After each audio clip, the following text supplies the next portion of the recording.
মতন গত 15.5 বছর আমাদের উপর জুলুম এবং নির্যাতন করেছিল, আমাদের স্বাধীনতা বাক স্বাধীনতা হরণ করেছিল, এদেশের গণতন্ত্রের নামে যারা গণতন্ত্র হত্যা করেছিল, এদেশের নির্বাচন ব্যবস্থাকে যারা ধ্বংস করে দিয়েছিল, এদেশের আইন শৃঙ্খলাকে যারা দলীয় বাহিনী হিসেবে যারা প্রতিষ্ঠিত করেছিল, মহান রব্বুল আলামিনের অসংখ্য শুকরিয়া আদায় করছি। সেই ছাত্র জনতার গণ অভ্যুত্থানে গত 5ই আগস্ট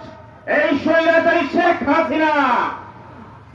পদত্যাগ করে বাংলাদেশ থেকে পালিয়ে গিয়েছিল।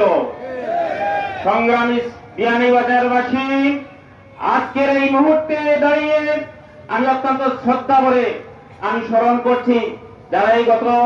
ছাত্র জনতার এই অভ্যুত্থানে যারা জীবন দিয়েছেন, যারা তা আহত হয়েছেন, আমি সকলের ত্যাগ এবং কুরবানির প্রতি অত্যন্ত শ্রদ্ধা এবং কৃতজ্ঞতা জানাচ্ছি।